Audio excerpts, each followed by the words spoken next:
You're listening to Dodge Movie Podcast. Your hosts are Christy and Mike Dodge, the founders of Dodge Media Productions. We produce films and podcasts, so this is a podcast about films. Join them as they share their passion for filmmaking. All right, welcome back to Dodge Movie Podcast, everyone. This week we are talking about Welcome to Mooseport from, it feels like this movie should be older than 2004, but... What? Yeah. I would have said 94. Yeah. Wow. I agree. It feels like a much older film. I mean, and I can't really, put my finger on why. Maybe it's just that horrible thought that we're just getting so old. Things just seem so long ago. It's not any reflection in the movie. Yeah, it's just like you said, it feels like when I saw this, we were in that stage of life, not having a 6-year-old and a 3-year-old. Yeah, it would have been 6 and 3. No, you know what I think it is? I think it's the tone of the movie is more a mid-90s comedy than mid-aughts comedy. Yeah, well, it seems like it was more in that Dave category, which was 93. Yep. We used to make fun movies back in the mid-90s. So the director is Donald Petrie, who also brought us Miss Congeniality that you spoke of last episode, Mystic Pizza, Grumpy Old Men, and How to Lose a Guy in 10 Days. Great film. Okay, I like this guy's work. I know. It stars Ray Romano, Gene Hackman, Marcia Gay Harden, Christine Baranski, who plays Gene Hackman's ex-wife, Maura Tierney, who is the love interest for Ray Romano, Fred Savage, a young Fred Savage. I mean, not as young, obviously, as Wonder Years, but a baby Fred, and Rip Torn, June Squibb, who you would all recognize, Edward Herman from the Gilmore Girls as Avery Hightower, which I just love that name. I want to say June Squibb was in Table 19, which you can hear talked about on one of our podcasts. Yes, that's right. And it was filmed entirely in Ontario, Canada. And a couple scenes were done in LA. Huh. Ontario, Canada. And if I remember right, when I made these notes, I believe it was studio, sets, on the lot. Yeah. That's what I was looking for. The writer of the story was Doug Richardson, and the writer of the screenplay was Tom Schulman. Mike, should we take a time out just to kind of explain the difference between a screenplay and then who wrote the story and all that? Sure, we can. So you get a story by credit for the creativity to come up with the story itself independent of the screenplay that is used for the production. So, for example, you maybe write a detailed treatment. Would the treatment have the dialogue broken down, or would it read more like a novel? In my experience, generally a treatment is more like prose. It's you'd say a novel. It can have some dialogue in it, but the idea behind it is it's a very detailed description of the story itself. And that doesn't mean that everything that goes into the story goes into the screenplay. Mm-hmm. So the story itself is more detailed, generally written in a linear time frame, right? Mm-hmm. Just start to finish. Whereas the screenplay itself, right, may have some flashbacks, may jump around in time. The screenplay is also a separate document that is for production purposes. So it's going to have the characters broken down and the dialogue broken out. In a very specific format. Yes. And with certain directions, of course, now screenplays have less camera direction than they used to back in the day, but nonetheless, the format of the screenplay is very specific to the production of the film itself. Thank you for that little moment of film school. Sure. You're welcome. So like I said, this film came out in 2004. The synopsis is a U.S. president who has retired after 2 terms in office returns to his hometown of Mooseport, Maine, and decides to run for mayor against another local candidate, our good boy Friday, Ray Romano. Yeah. The tagline for this film, there were 2, may the best man lose, and... That's awesome. And this town isn't small enough for the both of them. Ooh, great taglines. Yeah. I wonder who writes those. I mean, is it the PR firm, or is it the studio? Is it the writer? Is it the director? I mean, I doubt it's the director. I think if you're pitching a script, the writer will have a tagline, but the ones that we see could, I don't know, maybe they come out of the marketing department or... Well, maybe that explains why there's often, when I look this up on IMDb, there's often more than one. And so maybe one is from the writer, one is from the PR firm, one is from, the marketing. Yeah. If I remember what Billy Murray Burnett said about when he was reading scripts at a studio, I think there is one that's assigned by the reader as kind of a synopsis so that the executive, when they go down the sheet of scripts that are available, they can see boom, boom, boom, boom, what it is. That's the log line, right? Ah, fascinating. All right. What's the pickup line for this film? Again, there's two. There's an off-screen and on-screen, and neither one really applies. The off-screen is, so how do you like this rain, Danny? And then the on-screen is, hey, this looks good. So that kind of lets the air out of my theory that the first line in a film should establish anything. Well, or this film didn't either choose to do it or didn't. Right. Yeah. It's zagging instead of zigging. Right. So my first note is Chichi Rodriguez. Okay. So I think this is start out with the golf, and this reminded you of the Gerald Ford. Right. First of all, yeah, I made a note. This is in my section of how many of our listeners know who Chichi Rodriguez is. Me. It's a golfer from a long time ago, right? That's like, okay, another thing, call into the number that Christy will give you if you know who Lester Belaski is. I don't even know that. Okay, thank you.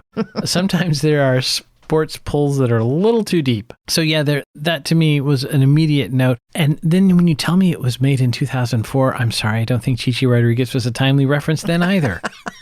94 maybe, but 2004 no. Right. They couldn't get Tiger. He was running from his wife at that time. Oh, timely reference. Too soon? Okay, so back to the topic. Back to the topic at hand. Yeah, are you going to tell the Gerald Ford thing? Okay, well, I forgot. I'm sorry. So I love a story from Gerald Ford where he says he knew he was no longer president when he began to lose at golf again. And they set up in the Department of Show Don't Tell very early in this film that shtick where the Secret Service agents are in the woods, and when Gene Hackman, as the former president, hits a ball into the woods, they just pick it up and throw it back onto the green. Into the woods, into the woods. That would have been great if they could have got Corden in there. Right. He would make a good Secret Service guy to throw golf balls back onto the green. Right. That to me was great. And then at the end of the film, there's a point where he plays golf with Handy, played by Ray Romano, who is a handyman right there on the nose. They couldn't come up with a better name than what he does. Here's though, I think that was intentional to show that he's not a particularly deep thinker.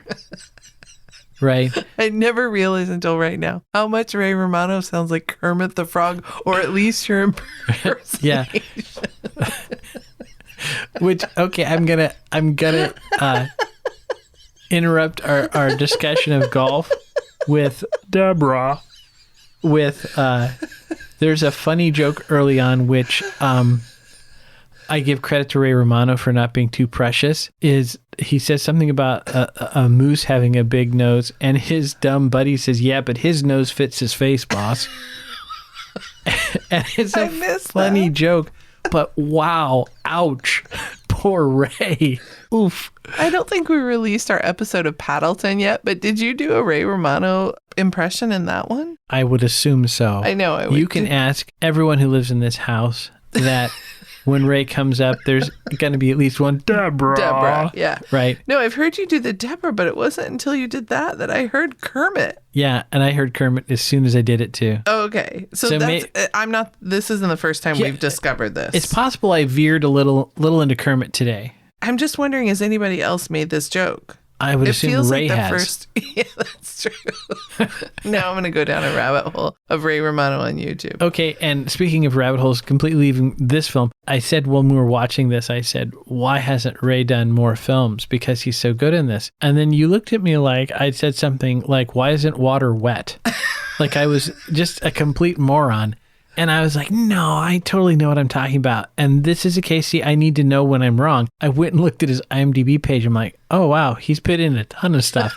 A lot of stuff that I've watched. Yeah. That's like The Big Sick, which I love. Yes. It's like, oh my gosh. Yes, that was it. You started listing all of the... And I was okay, I see it now. I was wrong. But see, it is important to me when I am wrong to learn, to get better. I don't like not knowing a thing. I want to be correct. Okay. So, all right, boy, that was big old dead air in our podcast. I didn't know how to follow that up. Yeah, okay. How do you? Okay. Well, and thank you for not making a joke or something like, well, then you're going to be really upset for the rest of your life, pal, because you're not right about anything. All right. So we open up with Gene Hackman's character as the former president doing all the things that former presidents do. And I made a note on my notes that, he's doing what the president does. They work on their presidential library. Oh, that's awesome. And so it's this massive compound. And there's like a diminutive Asian fellow who is the architect who has designed this. And I thought, I wonder if that's supposed to be a reference to I Am Pei. Okay. Don't you think? I think it is. But here, this was listed under my Department of Couldn't Be Made Today notes. I felt like that architect character was a mix of Martin Short's character in Father of the Bride. Really? And Long Duck Dong. Oh, so you felt a little inappropriate. Yeah, and now it when you tell me... It wasn't quite Holly Golightly. No, it wasn't. But when you tell me 2004, it feels even more inappropriate. How interesting, because I'm pretty sensitive to that, and I didn't get that. I mean, I now having you say that, I'm looking at it through different eyes, and so I can see why, but I didn't think it was as egregious as those other two examples. No, it's not as bad as those others. But when I was watching it, I was like, oh, there's a point where I thought it was a little too much, maybe. Yeah. Interesting. But I did like... Look at how sensitive you're getting. I'm so proud of you. I like the gag where it's the presidential library and it's, how architects make the physical model out of cardboard, right? Yeah. And then as they go through the film, parts of it are just ripped away and it becomes smaller and smaller and the architect becomes sadder and sadder. Yeah, right. Because his masterpiece is getting hacked up. Yeah. And the other thing that really shows us who the Gene Hackman character is, they have a bit where they bring in this painting of Mount Rushmore, but he's had himself added as the 5th president. And I thought that was hilarious. Right. Because every damn one of them wants to be on the mountain. Yeah. And all the iconography I made a note of. It was like if there is some sort of an eagle tchotchke, it was in his house. Because his nickname was the Eagle, right? It was everywhere in differing sizes, differing like marble and gold and wood, like just everywhere. And including the little covers for his golf clubs were stuffed eagle heads, right? Yes. Which as soon as I said that, I started thinking in my head, what would I get? And then I thought, oh my gosh, do they make octopus golf club covers? I might have to take up golf. Oh, please, though. That is a joke, folks. I will never take up golf. I will mini golf, but I don't even own my own putter. It would be dangerous if you owned your own putter. Oh, yeah. My mom can attest to that. Oh, nice. Shout out to Sandy. Okay, so they set up a love triangle, kind of. I mean, it's not your stereotypical one because the president isn't in a relationship, but there's one love triangle between Marcia Gay Harden. Well, I guess it's more like the president has eyes for Maura Tierney's character, and Marcia Gay Harden shows a little bit of jealousy there in her acting. And then there's another love triangle between Handy and Maura Tierney and the president, the former president, Gene Hackman. I think it's kind of been implied, though, because I don't think Maura Tierney ever really is interested in Gene Hackman's character. She's just using him to make Handy jealous because she wants him to propose. Correct. Right. There's this great scene where they're going to debate, which, of course, the former president, is going to have much more experience. He's going to be better prepared to, answer the tough, hard-hitting questions, to be able to do that politician thing where if they don't want to answer, they figure out a way to kind of like answer around it and say what they want to say. And so Ray Romano's character, Handy, is kind of back on his heels. But he has much more kind of a la Dave, practical solutions to the problems of the city. Right. And that's where he excels, whereas the president has less practical, more governmental answers. Right. So it's like, I'll bring in the Army Corps of Engineers, we'll do a study, we'll do this, we'll do that. And Handy says to the lady, why do you want a stoplight there? Couldn't we just tell him to do something different? So yeah, it's showing that it's kind of the salt of the earth, the common man man on the street. Like he's in the trenches. I thought that was, again, interesting. It's a very populist kind of approach. I wanted to say Will Rogers, but I don't know it's worked well enough. Yeah. But that's kind of what I got, where, Handy loves everybody. He's got that. Kind of like with Dave. It's almost like the magical rural guy where he can cut through all the fog and the hand waving and gets right to that simple, almost like the biblical story of Solomon, right? Where they just cut right to the heart of the matter and everybody's like, oh, you're brilliant. Right. It was funny. There's a scene where he did something to piss off Gene Hackman, and the Secret Service says, "Sir, would you like me to take care of him?" Meaning, like, totally insinuating that he would kill him. And I was like, I quickly typed out in my notes, I was like, the Secret Service would never offer to kill a citizen. No, they wouldn't. That's what the CIA is for. Oh, I didn't say that out loud. I have a note, the lady's drunk in the clubhouse, but I don't know what that is. So there's a scene near the end where the characters of Sally, played by Maura Tierney, and Grace, played by Marcia Gay Harden, are in the kind of clubhouse. So while Handy and the ex-president are playing golf for who gets Maura Tierney's character, Sally, the two of them drink, and then they start making like a little mini golf course with stuff. And there's an excellent point of show don't tell where they put down the empty liquor bottle as part of the course. And so it's a nice shot where the camera crew is laying on the ground, so you see it, kind of worm's eye view, but it tells the viewer that, oh, they've consumed an entire bottle of liquor.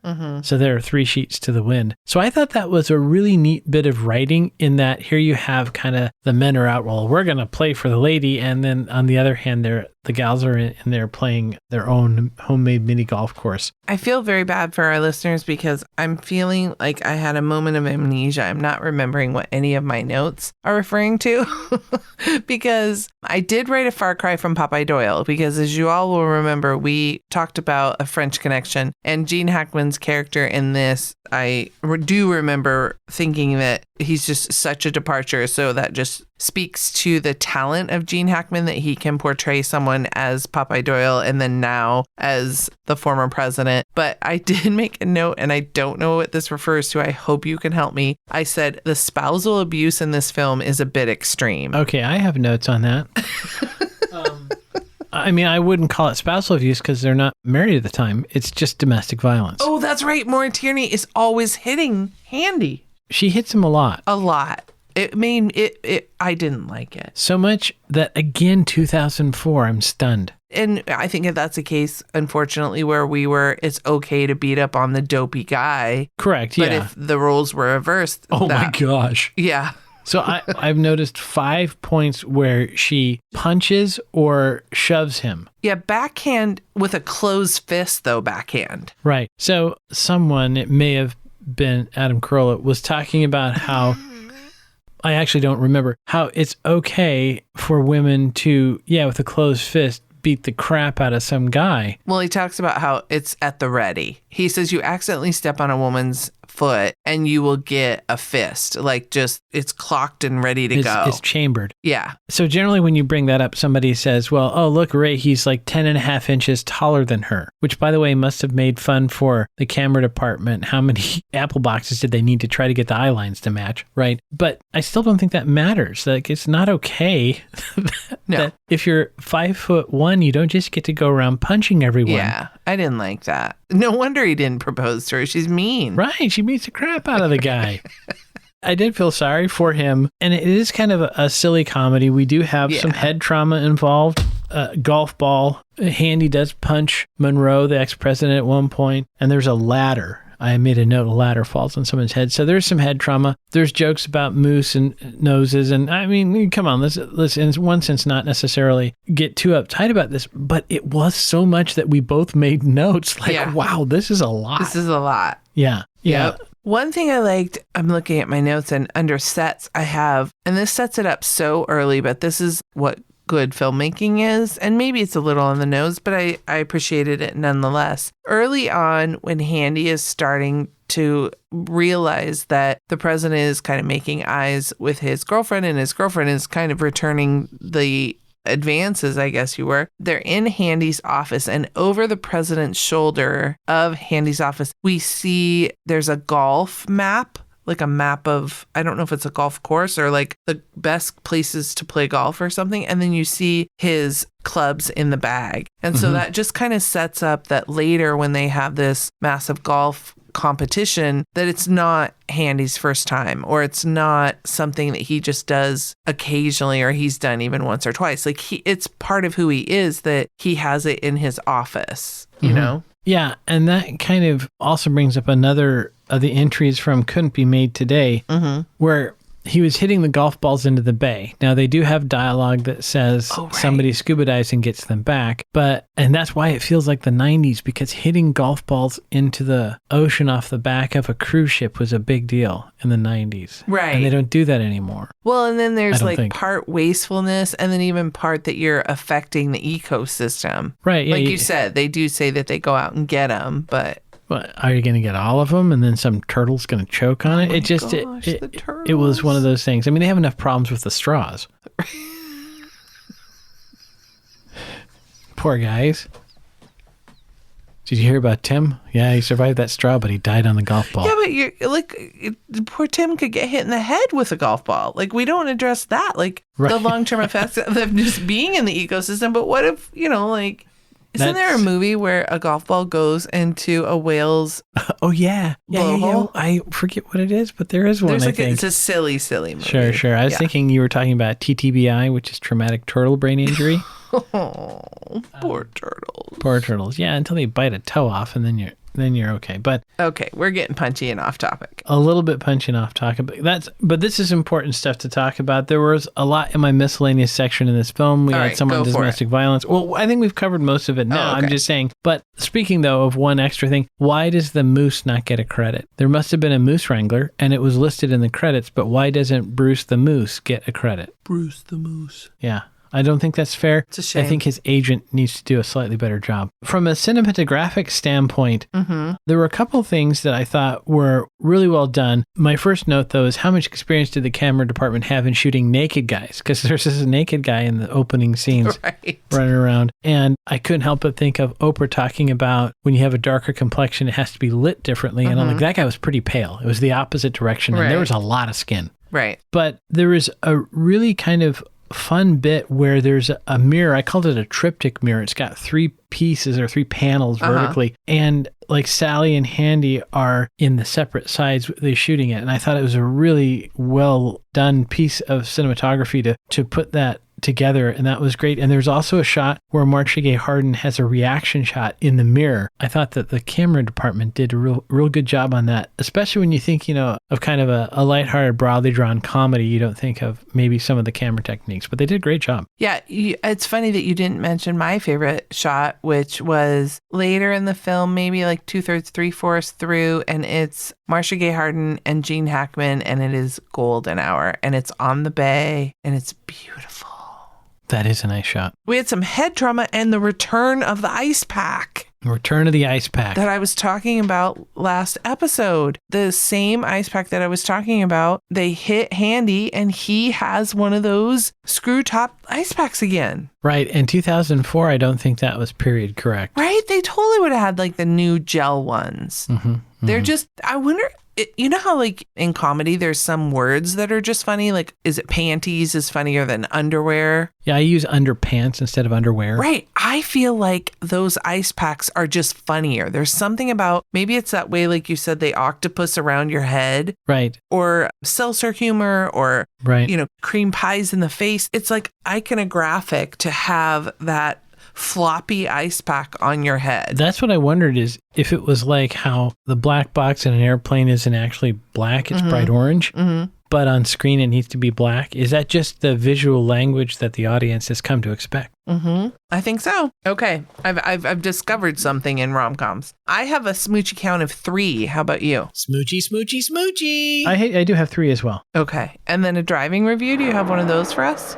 I have nothing in my notes. I do remember when I watched it, actually making notes about the truck that he drives, but then for some reason they got deleted, I guess. I don't know what they are, but he drives an old truck and then he's going to get a new truck with the money instead of a ring for Sally, which is bad choice.